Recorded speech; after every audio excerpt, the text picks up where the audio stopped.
Hello friends, welcome to the noble profession. Myself Astha स्वागत करते हैं आपका हमारे यूट्यूब चैनल पे। जैसा कि मैंने बताया था कि 10 तारीख के आसपास में आपका एडमिट कार्ड आ जाएगा। स्टाफ नर्स वाला एडमिट कार्ड आ चुका है। 18, 19, 20 को आपका एग्ज़ाम होना है। तो स्टाफ नर्स का जो एग्ज़ाम है, HDU जो हाई डिपेंडेंसी यूनिट थी, उसका एडमिट कार्ड डाउनलोड नहीं हो रहा है। कैंडिडेट के बहुत सारे कमेंट आए हैं मेरे कमेंट सेक्शन में। कम्युनिटी सेक्शन में मैंने एक अपडेट डाला था, सभी से पूछा था कि आप लोगों का जो एग्ज़ाम है, क्या वो आपने कई सारे फॉर्म अप्लाई किए थे, तो क्या आपका एडमिट कार्ड कई सारा आया है। कुछ कैंडिडेट के एडमिट कार्ड डाउनलोड नहीं हो रहे हैं, कुछ कैंडिडेट के जो सेंटर हैं वो दूर दूर हैं। एक एग्ज़ाम कहीं और है, एक एग्ज़ाम कहीं और है। कुछ के क्या है कि एक ही सेंटर पे कई सारे शिफ्ट में एग्ज़ाम है। कई लोगों ने एक मोबाइल नंबर से अप्लाई किया था, फिर भी उनके डिफरेंट डिफरेंट एडमिट कार्ड आए हुए हैं। और कई लोगों ने एक डिफरेंट डिफरेंट मोबाइल नंबर का यूज़ किया था, तो उनके भी एडमिट कार्ड अलग अलग आए हैं। तो जितना भी एग्ज़ाम है, क्या सभी एग्ज़ाम दे सकते हैं, ये सारी चीज़ें। और उसके बाद से कि सारे एडमिट कार्ड आएँ तो सभी एग्ज़ाम देना है, ये भी मैं बताने वाली हूँ। एक ही टाइम पे कई सारा एग्ज़ाम है, तो कौन सा एग्ज़ाम आपके लिए बेस्ट होगा। रिजेक्ट हो सकते हैं क्या कैंडिडेट, ऐसा कमेंट मेरे पास आ रहा था। लास्ट टाइम में कैसे आपको तैयारी करनी है जिससे आप एग्ज़ाम में किसी ना किसी पोस्ट में आपका सिलेक्शन हो जाए, मैं ऐसा कुछ बताने वाली हूँ इस वीडियो में। तो वीडियो को लास्ट तक ज़रूर देखें। चैनल को हमारी सब्सक्राइब नहीं किया तो सब्सक्राइब कर सकते हैं। तो चलिए वीडियो की शुरुआत करते हैं। काफ़ी टाइम से मैंने वीडियो नहीं बनाया था, तो आप लोगों की हेल्प के लिए मैं ये वीडियो बनाया है। अपने चैनल के कम्युनिटी सेक्शन में ये मैंने पोस्ट डाला था, जिसमें मैंने पूछा था कि जो स्टाफ नर्स 17,000 वैकेंसी थी, तो उससे रिलेटेड अगर आपको कोई प्रॉब्लम आ रही है। तो मुझे बहुत सारे कमेंट आए थे कि 5 पोस्ट में किसी ने अप्लाई किया था, 3 का एडमिट कार्ड डाउनलोड हो रहा है, बाकी का नहीं हो रहा है। HDU वाला जो एडमिट कार्ड है वो डाउनलोड नहीं हो रहा है। कैंडिडेट्स मतलब बहुत सारे रिव्यूज़ आए हैं, डाउनलोड नहीं हो रहा है। परेशान नहीं हो, लास्ट डेट तक अगर डाउनलोड नहीं होता है तो उसका एग्ज़ाम बाद में भी हो सकता है। उसके लिए परेशान नहीं, ये आपकी हेडेक नहीं है, ये NHM की प्रॉब्लम है। तो जिनका भी एडमिट कार्ड डाउनलोड नहीं हो रहा, परेशान नहीं हुआ, NHM ऑफिस से कैंडिडेट बात करेंगे तो उसका भी एडमिट कार्ड डाउनलोड होगा। अगर एडमिट कार्ड नहीं आएगा तो उसका एग्ज़ाम हो सकता है कि पोस्टपोन हो, बाद में भी एग्ज़ाम हो सकता है। फिर मैंने एक और पोस्ट डाला था जिसमें पूछा था कि आप लोगों ने कितने फॉर्म डाले हैं और कितने आपके एडमिट कार्ड आए हैं, तो क्या सेम टाइमिंग पे आया है। तो यहाँ पे देख सकते हैं कई सारे कमेंट मेरे पास आए थे। तो इसमें देख सकते हैं कई सारे कैंडिडेट ऐसे हैं जिन्होंने 6 से, और कितने लोगों का है कि अलग अलग शिफ्ट पे एक ही सेंटर पे एग्ज़ाम है, तो वो सभी एग्ज़ाम दे सकते हैं। जितना भी एग्ज़ाम आपसे मतलब हो सके आप उतना एग्ज़ाम दे सकते हैं। कई लोग का सेंटर बहुत दूर दूर दे दिया है। कई कैंडिडेट ऐसे हैं जो सेम मोबाइल नंबर से अप्लाई किए थे, उनका डिफरेंट डिफरेंट एडमिट कार्ड आया है। अलग अलग टाइमिंग है एग्ज़ाम की और अलग अलग डेट पे है। तो वो जितने भी आपसे मतलब आपको जितने भी एग्ज़ाम देने का मौका मिल जाए, आप सारे के सारे एग्ज़ाम दीजिए। और कई कैंडिडेट पूछ रहे थे क्या ऐसा कि नहीं कि मैं कई सारे एग्ज़ाम दे दूँ तो मेरा जो है रिज़ल्ट हो जाएगा। तो कहीं भी कुछ भी रिज़ल्ट नहीं होगा, जितना भी एग्ज़ाम आपसे पॉसिबल है वो दीजिए।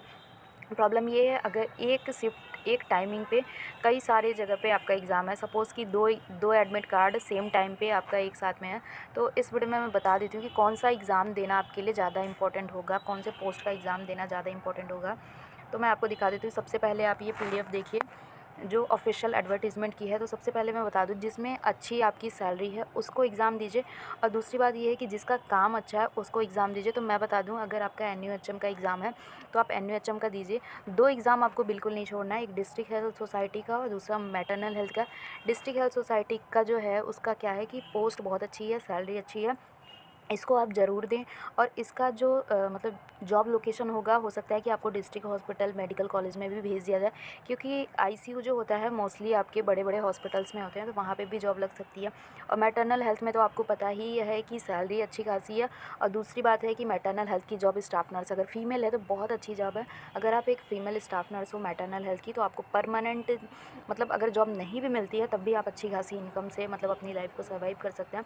अगर सपोज़ कि आपका कम्युनिटी प्रोसेस का एग्ज़ाम है और अगर कोई अदर जैसे कि चाइल्ड हेल्थ और कम्युनिटी प्रोसेस का एग्ज़ाम है, तो आप सोचोगे कि एक टाइमिंग पे है तो आप कौन सा एग्ज़ाम दें। तो मैं बोलूँगी आपको चाइल्ड हेल्थ वाला एग्ज़ाम दीजिए। कम्युनिटी प्रोसेस का जो काम है वो थोड़ा थोड़ा रिलेटेड है CHO जैसे जॉब से, तो बेटर है आप कम्युनिटी प्रोसेस को स्किप करके बाकी जितने भी एग्ज़ाम है वो दे सकते हैं। और 15 जितने भी प्रोग्राम है, जैसे कि मान लो एक होता है कि चाइल्ड हेल्थ, मैटरनल हेल्थ, ये सारी अच्छी होती है। और कंपैरिजन करूँ जो नेशनल प्रोग्राम वगैरह चलते हैं कुछ टाइम के लिए, सपोज़ कि कोई प्रोग्राम है अभी लॉन्च हुआ, जैसे ट्यूबरकुलोसिस प्रोग्राम आ गया, तो प्रोग्राम वाला क्या है कि कभी कभी प्रोग्राम ख़त्म हो जाता है, प्रोग्राम बंद हो जाता है, तो आपको मतलब कभी कभी निकाला भी जा सकता है। तो इसलिए कभी भी ऐसे जॉब को प्रेफरेंस दो जो किसी प्रोग्राम से रिलेटेड ना हो, मतलब कि जैसे कि चाइल्ड हेल्थ है, मैटरनल हेल्थ है, तो ये कभी निकाला नहीं जाता। तो ऐसी चीज़ों में आप ज़्यादा फोकस करिए।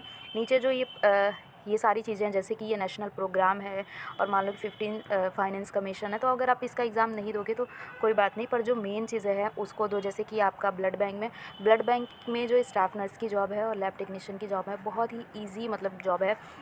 ब्लड बैंक में स्टाफ नर्स का जो जॉब होता है, मतलब कह सकते हैं कि थोड़ा आराम आपको मिलेगा, काम उस हिसाब से नहीं होगा जैसे कि नॉर्मल वार्ड में काम होता है। तो ब्लड बैंक की जॉब बहुत अच्छी है, उसमें भी आप दे सकते हैं एग्ज़ाम। पर 2 पोस्ट आपको बिल्कुल नहीं छोड़नी है। पहला तो डीएचएस डिस्ट्रिक्ट हेल्थ सोसाइटी और दूसरा मैटरनल हेल्थ का एग्ज़ाम नहीं छोड़ना है। और चाइल्ड हेल्थ वाला जो है यहाँ पे स्टाफ नर्स का, ये भी आपको नहीं छोड़ना है। बाकी अगर अगर मतलब कि एक टाइम पे कई एग्ज़ाम है तो आप कम्युनिटी प्रोसेस का नहीं दोगे तब भी कोई बात नहीं है। कम्युनिटी प्रोसेस का कोई बहुत अच्छा मतलब रिस्पॉन्स नहीं है, बहुत अच्छा जॉब एरिया नहीं है।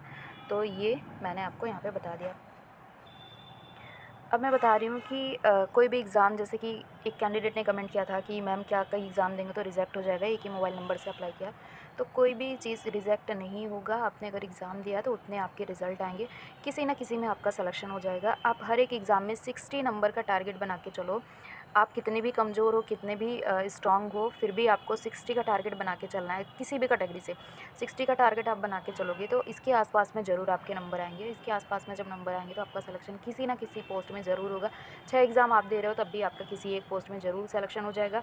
वैसे ही सारे एग्ज़ाम को आप दें। और एक चीज़ आप जानने की, सपोज़ कि आज आपने मॉर्निंग शिफ्ट में एग्ज़ाम दिया, तो आप मान के चलो कि जो इवनिंग शिफ्ट जैसे कि मॉर्निंग में दिया, तो जस्ट उसके बाद वाला भी जो एग्ज़ाम होगा वो सेम पैटर्न होता है। सपोज़ मैं बता दूँ कैसे एग्ज़ाम को हम क्रैक कर सकते हैं।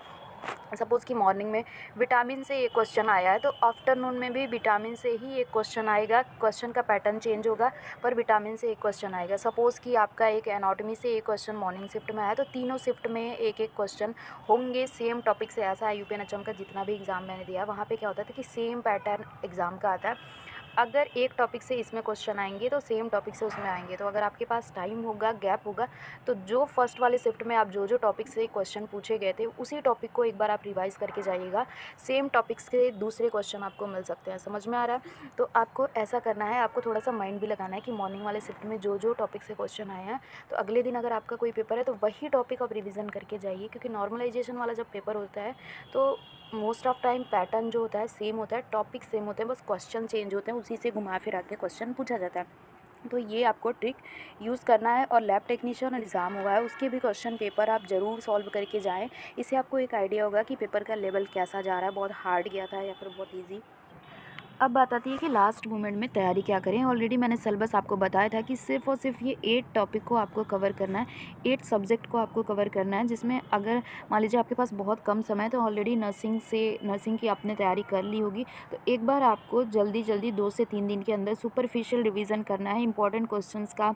Midwifery, gynaecology, community health nursing का, fundamental health nursing, medical surgical nursing, education, communication, environmental hygiene, basic anatomy, physiology, nutrition and मतलब जो भी आपने अभी तक तैयारी करी होगी, आई थिंक आपको एग्ज़ाम देना तो तैयारी करी होगी, तो एक बार आपको सुपरफिशियल रिवीजन करना है 2 से 3 दिनों के अंदर।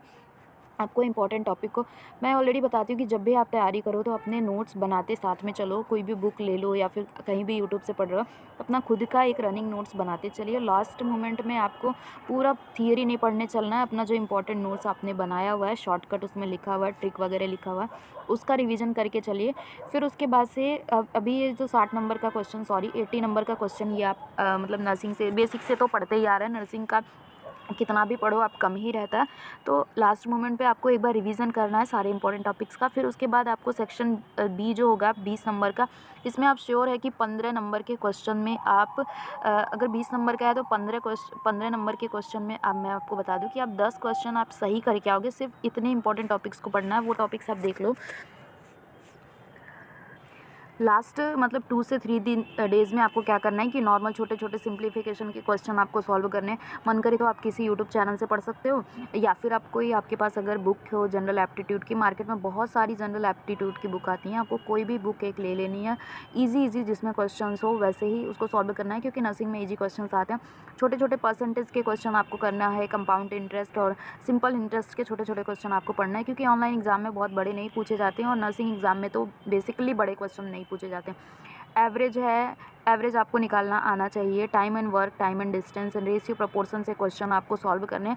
और आपको एएनएम का पेपर और साथ में आपको फार्मासिस्ट और लैब टेक्नीशियन का जो भी पेपर है आंसर किया आया है, उन लोगों से कांटेक्ट करके आपको लेना है। और उनका जो रीजनिंग वाला पोर्शन है उसको सॉल्व करना है। तो इससे आपको एक आइडिया मिलेगा कि किस टॉपिक से क्वेश्चन उठाए जा रहे हैं। मेनली आपको रीजनिंग बहुत ईजी आता है। सिंपल आपको सीरीज़ को कंप्लीट करना होगा। वर्ड्स के बीच में आपको जो मेन बीच का वर्ड होगा वो आपको चूज़ करना होगा। मिसिंग कैरेक्टर से आ सकता है, कोड दे देगा उसको डिकोड करना होगा, कई सारे अल्फ़ाबेट दे दिए होंगे उसको डिकोड करना होगा। फिगर और एनालिसिस से भी फ़ोटोज़ आ सकते हैं आपको। कंस्ट्रक्शन, स्क्वायर एंड ट्रायंगल से क्वेश्चन आ सकते हैं। सिटिंग अरेंजमेंट से आ सकते हैं। ब्लड रिलेशन, मिरर इमेज, मतलब छोटे छोटे रीजनिंग के क्वेश्चन आएंगे। तो परेशान नहीं होना है, ध्यान लगा के आपको क्वेश्चन को सॉल्व करना है। ये आप सॉल्व कर लोगे। कंप्यूटर में अगर आपके पास लूसेंट की बुक है कोई भी तैयारी वाली, तो उससे आप बेसिक कंप्यूटर का कुछ कुछ पॉइंट पढ़ सकते हैं। क्वेश्चंस आएंगे तो आप उसको इजीली सॉल्व कर लोगे। कंप्यूटर के भी क्वेश्चन बहुत इजी आते हैं। क्वेश्चन कोई भी छोड़ के नहीं आना है। आपको टारगेट बना के चलना है कि अगर 2 घंटे का पेपर है तो 1.5 घंटे के पेपर को आप पूरे अच्छे से पढ़ेंगे और आधे घंटे आपको पेपर को रिवीजन करना है। पर ये कोशिश करना है कि जो क्वेश्चन आपने अगर फर्स्ट टाइम में आपने आंसर लगा दिया तो बाद में आप क्वेश्चन को जब भी रिवाइज़ करें तो मोस्टली आप अवॉइड करें कि क्वेश्चंस को रिपीट ना करें। जो आप मार्क फॉर रिव्यू लगाएंगे उसी को रिपीट करिए। अगर आपने पहले बार में क्वेश्चन को सही लगाया होगा तो बाद में जब आप क्वेश्चन को रिवाइज़ करते हैं तो अक्सर होता है कि हम ऑप्शंस चेंज करते हैं और पहले सही लगाए होते हैं बाद में गलत कर देते हैं। तो क्वेश्चन को बार बार आपको रिपीट करके नहीं देखना है। फर्स्ट बार में जो ऑप्शन आपने लगा दिया उसको लगा दिया, ऐसा करना है। और एग्ज़ाम से बिल्कुल भी घबराना नहीं है। जैसा आपने पढ़ा है सबने पढ़ा, जैसा सबने पढ़ा वैसे आपने पढ़ा है, तो बिल्कुल भी घबराना नहीं है। पूरे कॉन्फिडेंस के साथ एग्ज़ाम देना है ताकि जो ईज़ी क्वेश्चन है वो आपसे गलत ना हो। आपका अगर बहुत ज़्यादा स्ट्रेस होगा तो आपका ईज़ी क्वेश्चन भी गलत होगा। पेपर बहुत ईज़ी भी नहीं आता है एनएचएम का, पर इतना भी हार्ड नहीं आता है कि आप उसमें क्वालीफाई ना कर पाए, आप उसमें सिलेक्शन ना पा पाओ।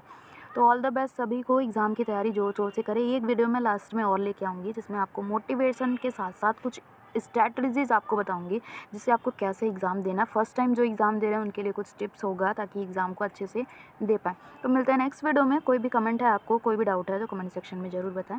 Love you all, bye.